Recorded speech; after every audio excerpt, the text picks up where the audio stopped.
Hello guys, quick update before the creepypasta I'm about to tell. This is an update about a future project that I'm gonna be working on, which is anime reviews. Now I'm not sure about you, but I fucking love anime. But I love creepypastas as well. So it's not like I'm gonna abandon creepypastas, because that's a media and that's why I created this channel for creepypastas. But I think creepypastas is just not enough. Like, I'm not just looking for views and subs, I'm really just kinda wanna do what I like. And in a way, creepypastas is not just my life. I love anime, video games, and other things. But anime is another thing that I really like aside from creepypastas and video games. So, video games, check out my friend, the Asgardo, because he does it better than I probably ever will. So, I'm gonna be doing anime. Now, don't expect fucking badass edits, stuff like Gunlove Subway and Mystic Connexia do, which are people who review anime shit. I might just pictures and shit because I'm not the best, but I will learn, don't worry. So this is just a quick update. Probably that I might do anime reviews, but I will stick to creepypasta roots and scary shit. So I'm gonna be doing like psychological anime, kind of like Elfen Lied, Another, and Higurashi. So yeah, and don't expect to see harem shits, cause that doesn't make sense. So anyways, this is just a quick update to make sure if you guys wanna me to continue just creepypastas and shit, even though I might not have a really big review audience, but who cares? So this is just a quick update before the video. The video will start in a couple seconds. The creepypasta is called Final Memories. I hope you guys enjoy the creepypasta and the small update that's in the video. And hope you enjoy the creepypasta I'm about to tell, which, by the way, is called Final Memories. And yeah, guys, here we go. Stand here now before the gleaming embers of a dying garbage can fire. I see in them a memory, the flames of judgment. I huddle for warmth alongside others like me, the wayyard stranglers, all silent in morning memory. For no world with no future, what is there to do but remember?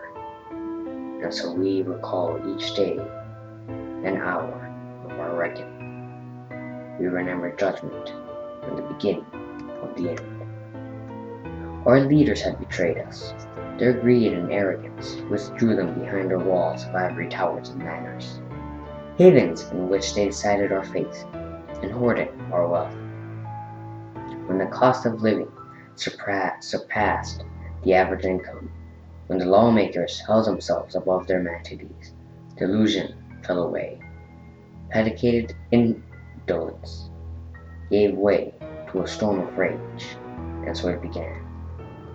On the first day of unrest did the sky part, and all heard the voices of angels and the hurtling sounds of golden trumpets. And he rode through no wailing inferno for all to see, a great and dark champion astride of steed of flames and ash. He held at his side a shield of gold, graven with the holy word, and he held aloft a burning sword of gilded silver, and in a voice like the battle cries of the ages, this he declared unto the world of man. I am the first of four. By his decree do I bring the blight of strife to sunder the union of man. Thrones of all kings shall fall, crowns shall be cast before the Father, and so will every man and woman be stripped of title and honor. All shall be equal in battle, and the earth will wash in blood and tears, till not remains of a single village. So it shall be, for I am called War. For all the anger already in their hearts, the writer's clarion called stirred something deep and primal in our very nature. It came first as protests at the doors of corporate estates, then at the homes of their government authorities. Soon it dissolved into chaos and violence without direction, and the common man cast their stones upon the house of the rich, and their torches to the strongholds of the powerful.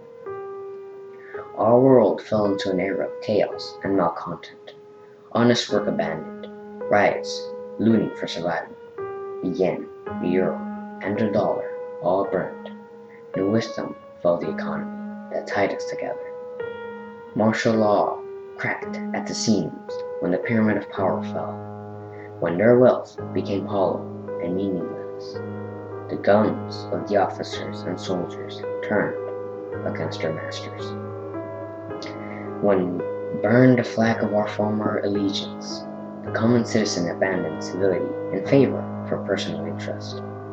Those who never fought a war in their lives took up arms and dismantled the forms of political influence. United only beneath a black banner, bereft of sovereignty. And so, the legacy of a human civilization dissolved in a hail of gunfire and a wrath of war, leaving behind nothing but an irradiated wreckage of ash. And when the smoke cleared, the few of us left crawled from our shelters to the surface, and we found there a shell of the world we once knew. On the hour that the last of us emerged, we turned our eyes skyward, and the sky opened, and judgment came once more. From the rift again sounded the voices of angels and golden trumpets, and from the void came a hovering swarm of flies. Amid the swarm came a frail and black steed, withering to its bones. And in a shallow breath, and upon it rode a gaunt man in a mane of white. In one of his slender hand he held a divine fruit, rotten to its core, and from it wafted the airs of starvation. And his other held a set of golden scales to weight the thinning shares. And in his final wisp of breath, this he declared unto the world of man: I am the second of fourth. By this I decree do I bring the blight of hunger. From the loam shall no crop be raised, for your toil of hatred hath salted the earth. Not from the stalks of flesh shall you sustain. From this grass lay trampled and ruined.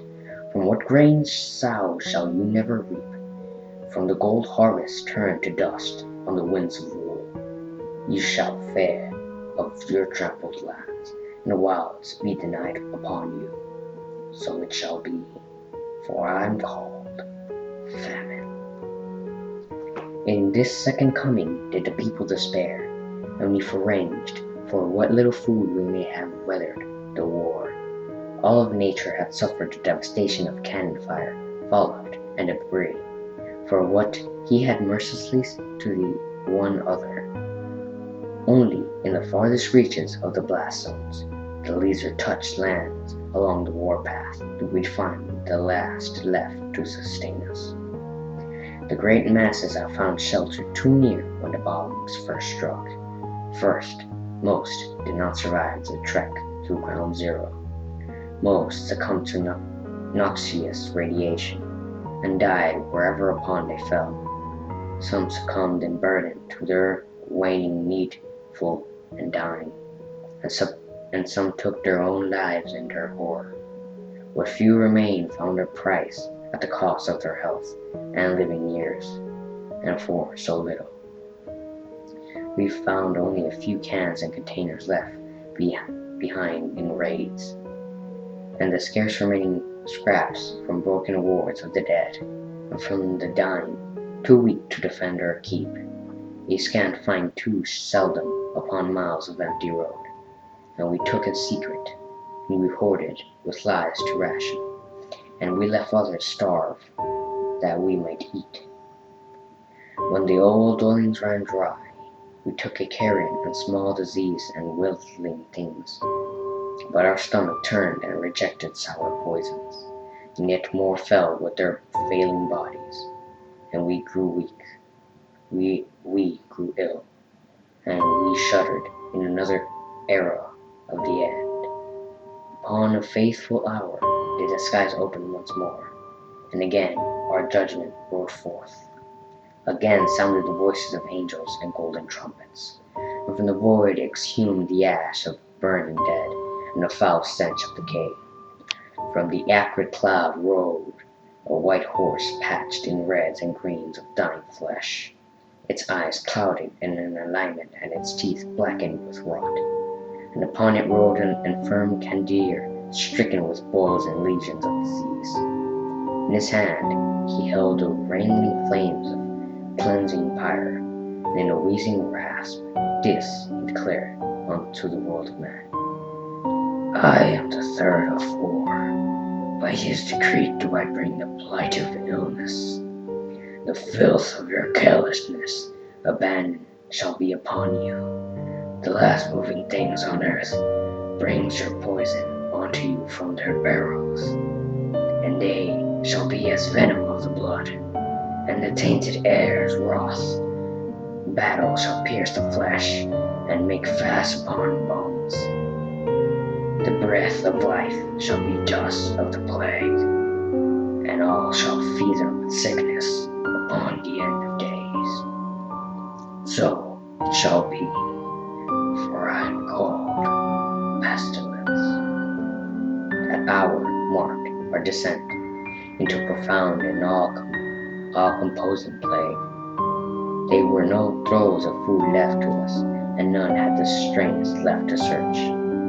We had settled for nearly rats and insects, and not those in our constituents could withstand. When even they grew too few, more and more resorted to cannibalism, not a bite without disease, or for longing to settle the twisting pain in our stomachs.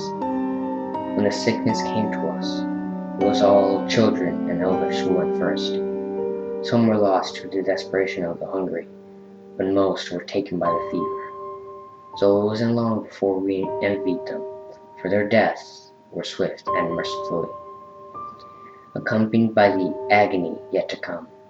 Soon it was we who ate who suffered the most.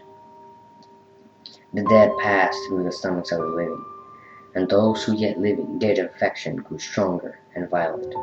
The fever took hold of the sciasis itch and seething burn.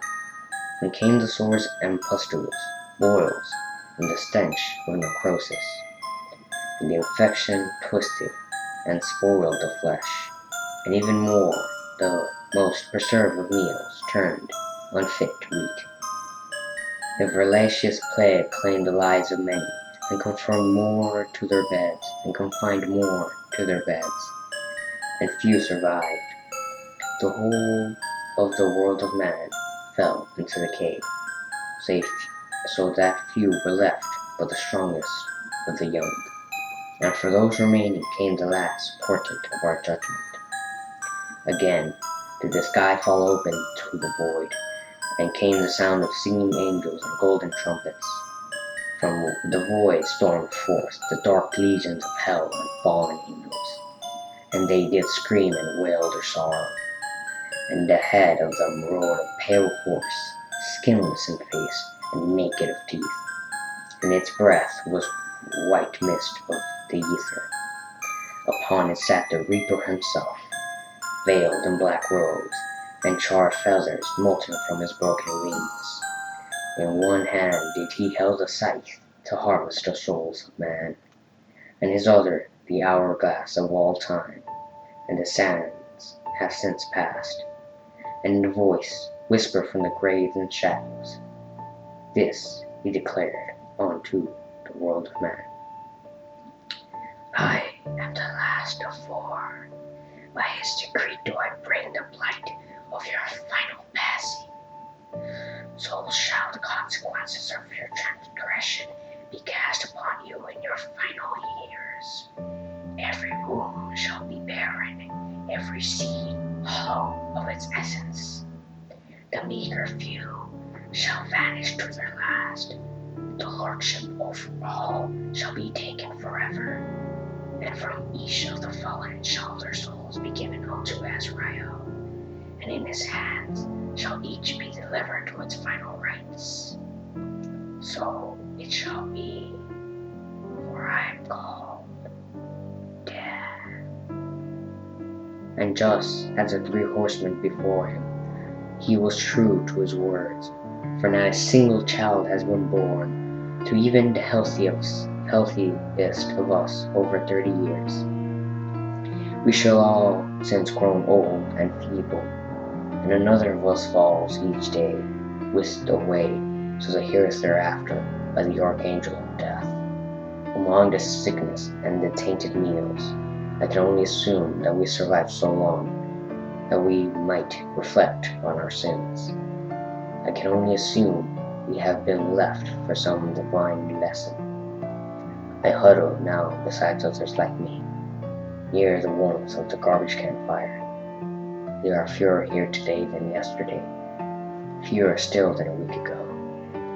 And I believe this was the last chapter, maybe nearing its end. As I see friends and families pass on, I feel myself losing for my loss. I move ever closer to acceptance, and I fall into my heart now. My time nears to. Perhaps tomorrow, other in my place, I recant a story so often told. Perhaps next week, some others may tell our final tale to the sullen faces around this fire, and the rest shall remember it to the end of days. For in a world without future, what is there to do but remember?